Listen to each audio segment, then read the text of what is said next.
Hello Internet, it's me Josh, the Aging Gamer. So it's that time of year again, WrestleMania season!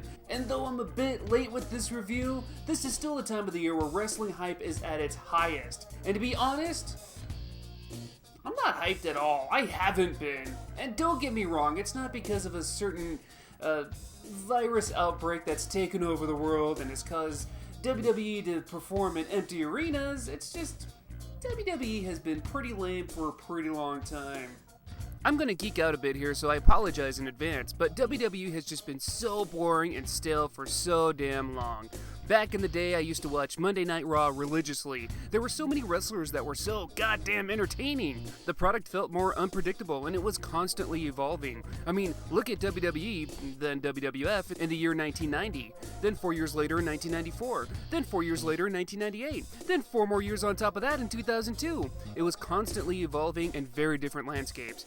WWE now has felt the same as it did since, I don't know, a decade ago. As a fan of pro wrestling, not just WWE, I'm glad there's still other options out there, like New Japan Pro Wrestling, or the awesome All Elite Wrestling. And you know what, if I'm desperate enough, there's even Impact Wrestling. So, it got me thinking, I don't really feel like celebrating WWE, I want to celebrate one of its alternatives. So, without further ado, I'm going to go ahead and review a Nintendo 64 classic. Ladies and gentlemen, this is WCW nWo Revenge!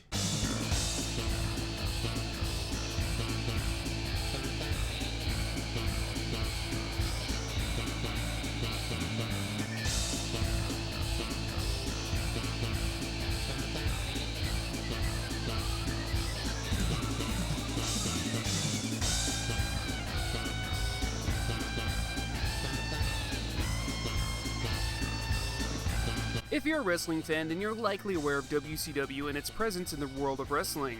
If not, well, here's a bit of history. Back in the late 90s, when wrestling was at its peak, back when you'd actually see people proudly show off their nWo or Austin 316 t-shirts, WCW and WWF were at war. Every Monday night was a ratings war between WCW's Monday Nitro and WWF's Raw is War. There were top wrestlers on both shows.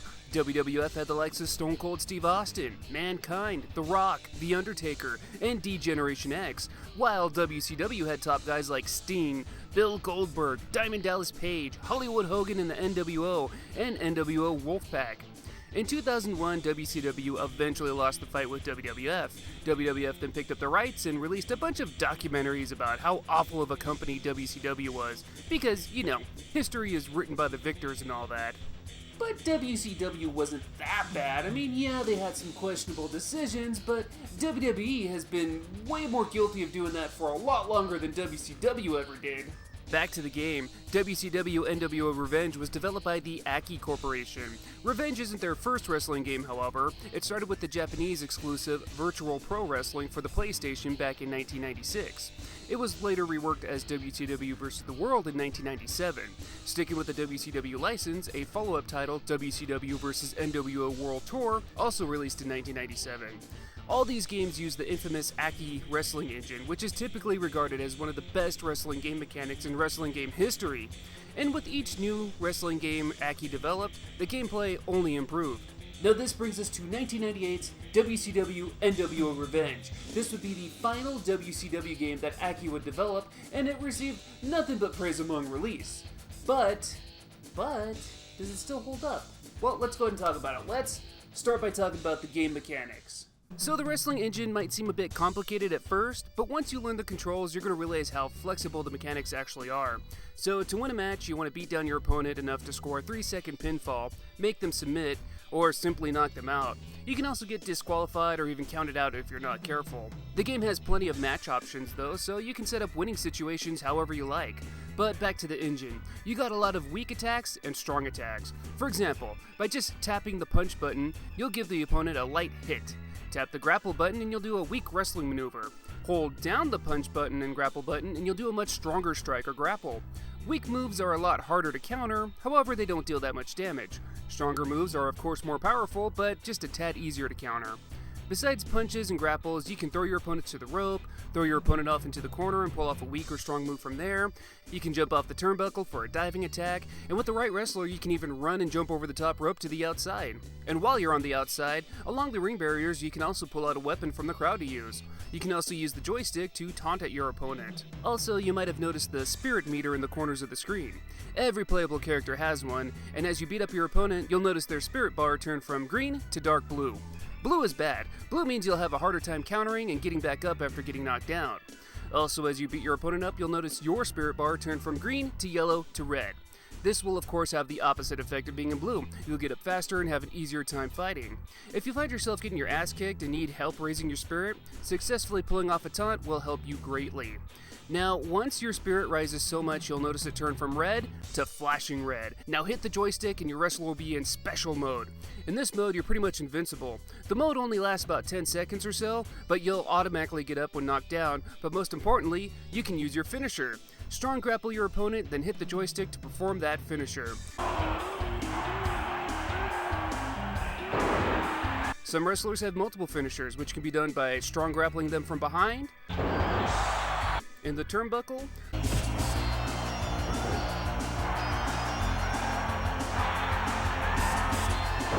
or even when thrown to the ropes. And those are the gameplay mechanics. Now, as someone like myself who's played a lot of wrestling games, I've noticed it's really hard for developers to make a strong, flexible, and fun wrestling game engine. Aki knew what they were doing, and you know what? This system still holds up.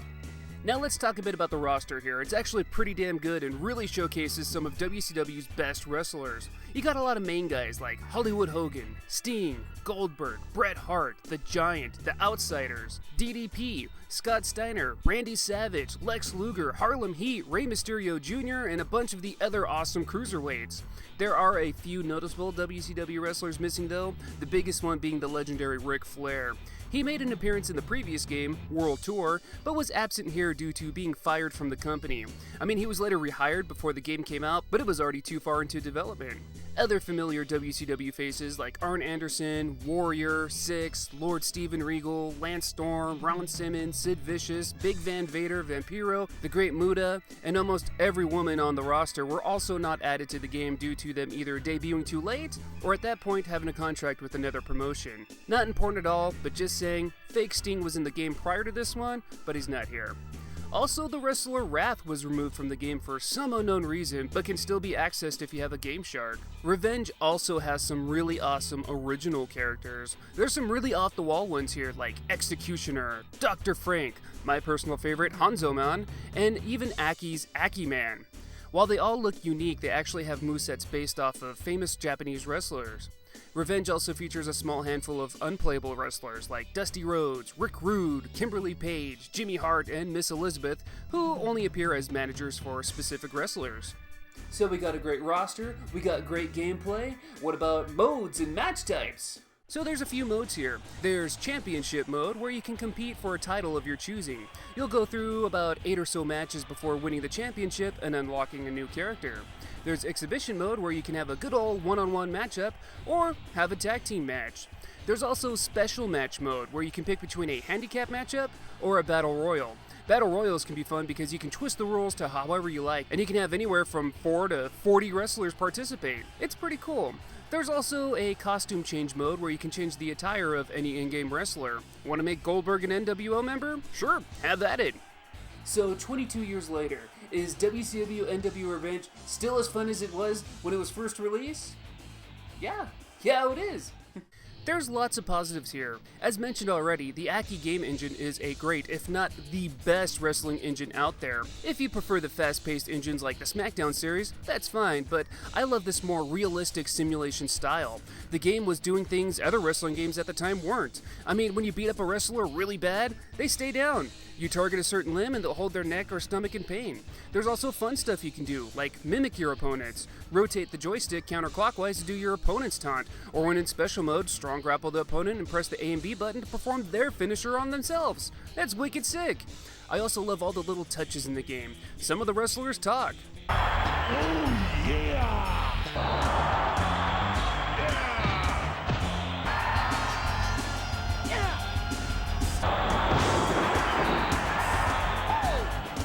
I also love how they added Booker T Spinneroonie into the game. If he gets knocked down while in special mode, he'll automatically do it. And I forgot to get footage of it, but if you play a 40-man battle royal, Sting will actually descend from the rafters just like in real life. And again, I think those original wrestlers are pretty cool too. And all things considered, the game doesn't look bad. For the most part, you can tell which wrestler is which. And all the arenas are nicely detailed. It's hard to pick a favorite. And that opening to the game, that's freaking fantastic. But now to the negatives. Where to start? There's lots of little things to nitpick, like not being able to use championships in Exhibition, and how no one has any of their signature entrance themes and we get generic rock songs instead. That's pretty lame stuff, but I can deal with that. I think what really hurts this game is a lack of substance. Championship mode is great to go through once. You're likely not to play it again since it's just a typical string of matches put together for belts you can't use anywhere else in the game. And without championship mode, all you got is Exhibition. There's no gimmick matches in the game, but luckily you can change the match rules around enough to make matches more diverse. You can really feel that this is an early Aki wrestling game too. The gameplay, while good, is a bit stiff compared to later entries. Some stuff was taken out from World Tour too, like being able to rip masked wrestlers' masks off, which I thought was pretty neat. They also tried new gameplay styles that just don't work, like certain striker characters like Eric Bischoff or Bill Goldberg. When you strong grapple an opponent, you'll enter in a strike combo mode. You can string together a few strikes before ending it with a grapple move. Not sure what they were trying to accomplish, but this to me feels a bit lackluster, and like they actually lost a good opportunity to give these strikers a better moveset. But hey, I guess you gotta try new things and see what sticks. And, you know, most of my complaints about the game were fixed in later Aki games. All in all, Revenge suffers most from being a game of its time. In the beginning of this review, I said the Aki games only got better and better with each release. Well, this game was about right there in the middle of the Aki wrestling game timeline, so it was definitely better than its predecessors, but still wouldn't reach what its successors would accomplish. But for even a game of its time, it's a fun pick up and play. Even more so if you have 3 other players. It's no WWF No Mercy, but it's the best game to celebrate the history that is World Championship Wrestling. But these are just my opinions. What do you guys think? Do you like WCW NW Revenge? Were you more of a WWF guy? Or are you even into wrestling games? Let me know in the comments below. If you want, go ahead and give this video a like. If you want, go ahead and comment too. Share a memory. And like always, I thank you guys for watching. I really do, and I appreciate it, and I love every one of you. I will see you all on the next video.